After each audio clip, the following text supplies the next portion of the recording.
¿Qué tipo de cultura organizacional necesita una empresa para desarrollar la innovación?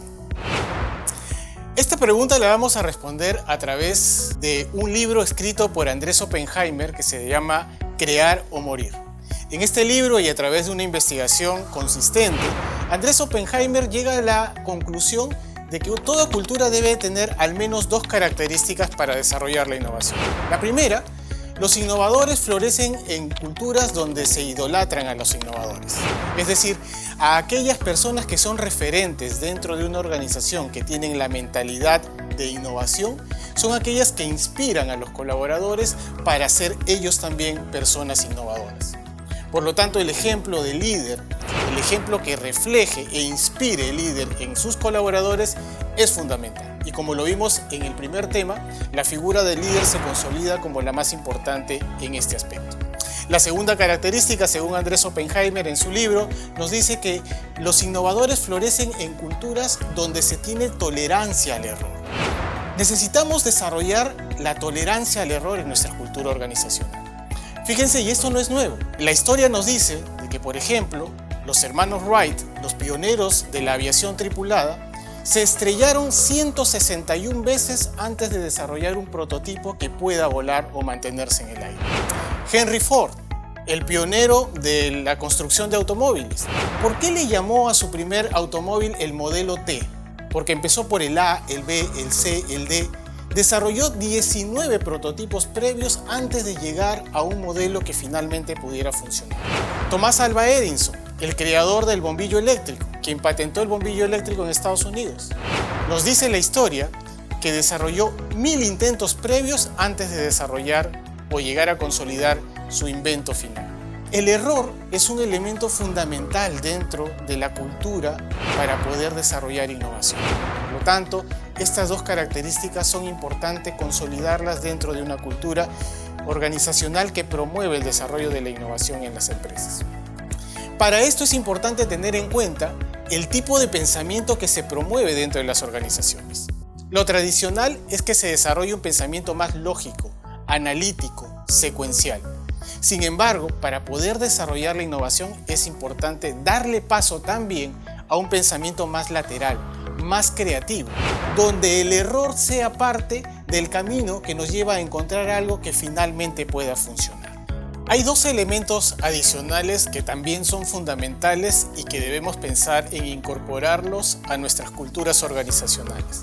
El primero de ellos tiene que ver con la gestión de la diversidad e inclusión, es decir, desarrollar políticas laborales que nos permitan integrar a todo tipo de personas independientemente de su género, de su orientación sexual, de su ideología política, origen étnico, etc.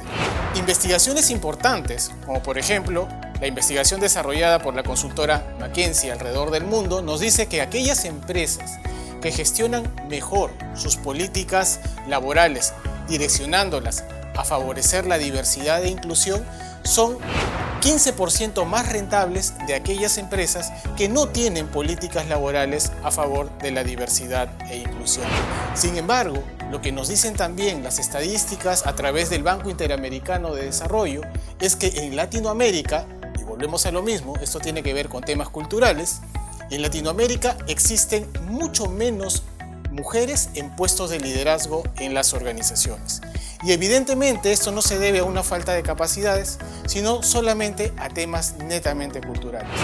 Otra investigación desarrollada por el Centro de Investigación de Centrum de la Universidad Católica nos dice que la brecha salarial entre hombres y mujeres que realizan la misma labor aún todavía es del 17% menos para las mujeres.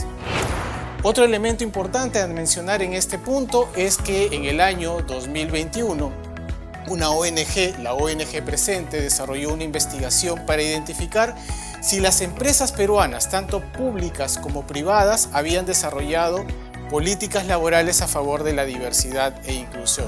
Y lo que se encontró es que el 80% de organizaciones, entre públicas y privadas, no cuentan con políticas laborales a favor de la diversidad e inclusión.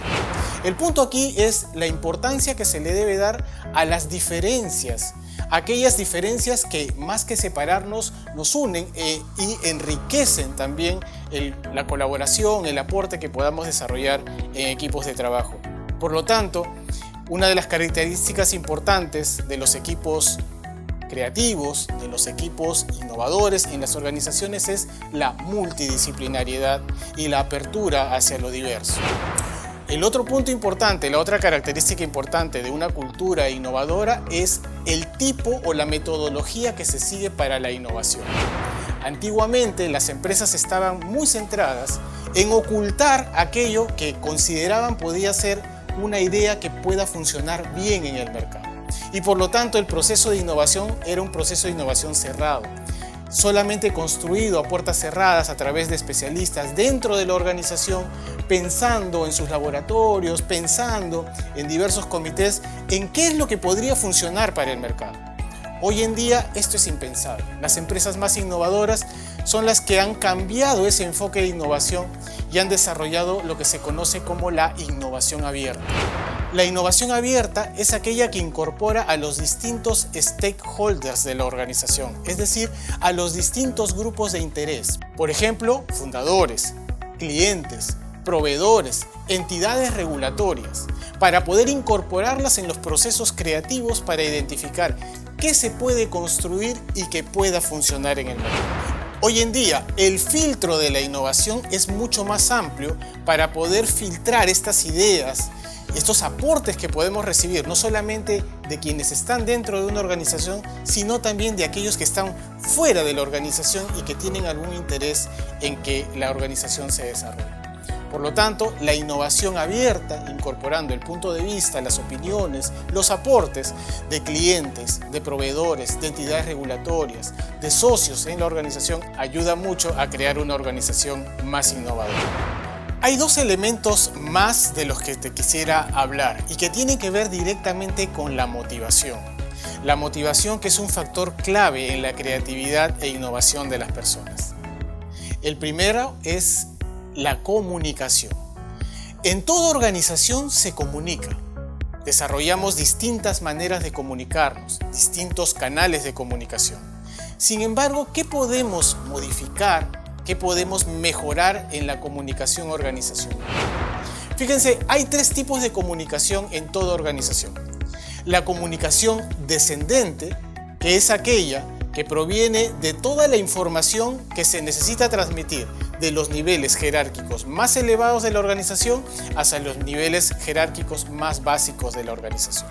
Quizás este tipo de comunicación no representa mayor problema en la mayoría de empresas, porque todo lo que se tenga que informar de arriba hacia abajo se informa, se transfiere información.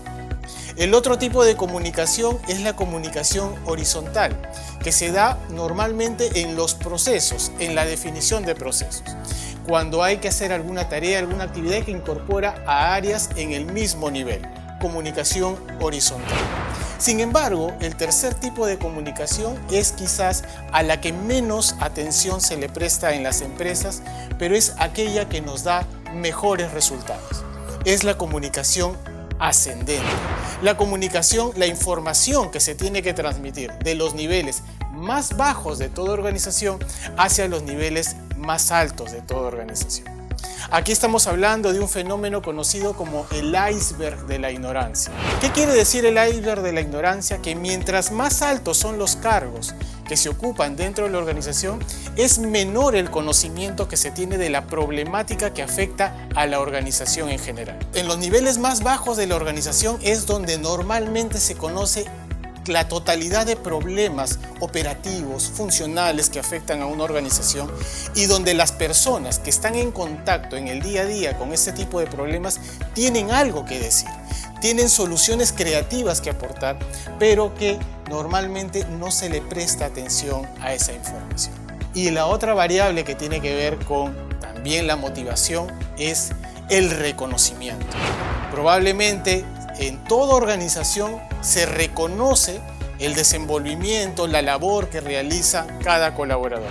Sin embargo, lo tradicional es que tengamos tipos de reconocimiento iguales para todos. Por ejemplo, el empleado del mes. Y el reconocimiento es colocar una foto de la persona que ha ocupado ese cargo y es igual para toda aquella persona que ocupe el primer puesto en el desempeño o en el desenvolvimiento. ¿Es esa la expectativa de un colaborador que se esfuerza para poder alcanzar a destacar en la labor que realiza? Si nosotros hacemos una pequeña encuesta, de repente te animas a hacerla en tu organización o tú mismo y tú misma, te pones a pensar en qué es aquello que te gustaría como reconocimiento para el desempeño destacado que tú tienes, probablemente tendrías una idea muy clara, pero esa idea podría no concordar con lo que espera otra persona u otro colaborador en tu misma área laboral. ¿Qué es lo que debemos hacer como recomendación? Preguntar, hacer encuestas. ¿Qué es aquello que el colaborador espera como reconocimiento, valora como reconocimiento que le va a generar una motivación adicional? De repente no podemos darle todo lo que el colaborador o cada uno de los colaboradores espera, pero sí podemos construir un abanico de posibilidades que no generen mayor costo para la organización y que permita acercarnos a aquello que individual e independientemente cada colaborador espera como reconocimiento al esfuerzo que realiza. Pero podríamos construir un abanico de posibilidades que nos permita darle a cada colaborador o acercarnos a las expectativas de cada colaborador en recibir aquello que realmente lo motive como reconocimiento a la labor y al esfuerzo que realiza. Finalmente, es importante conocer cuáles son los elementos que tenemos que tener en cuenta para transformar nuestra cultura organizacional. En primer lugar, es importante definir el modelo de negocio. ¿Hasta qué punto nuestro modelo de negocio puede, por ejemplo, ser lo más digital posible? Te pongo algunos ejemplos. Si nosotros pensáramos antiguamente en lo que es servicios de hospedaje, probablemente pensaríamos en grandes edificios que nos permitan poder albergar un conjunto de personas que quieren pasar una temporada en algún lugar en específico. Hoy en día el modelo de negocios ha cambiado completamente y tenemos empresas como Airbnb, que no es dueña ni propietaria de ninguna habitación para alquilar, pero es la mayor proveedora de servicios de hospedaje. O por ejemplo, podríamos, si pensamos en la posibilidad de trasladarnos de un lugar a otro en un servicio de taxi, podríamos pensar en contar con una flota muy grande de automóviles para poder prestar el servicio. Sin embargo, el mayor prestador de servicios de transporte en taxi no es dueño de ninguna unidad de transporte, por ejemplo Uber. Definir claramente el modelo de negocio es lo que va a definir y soportar el tipo de cultura organizacional que debemos desarrollar. Y por último, es importante tomar en cuenta la tecnología. Tenemos que ayudarnos de la tecnología para poder transformar a nuestras organizaciones desde el punto de vista digital, lo cual implica una transformación completa de la organización, soportándonos en lo que la tecnología nos puede aportar. Otro elemento fundamental es el cliente, centrarnos en el cliente. ¿Cuáles son las nuevas expectativas de nuestros clientes?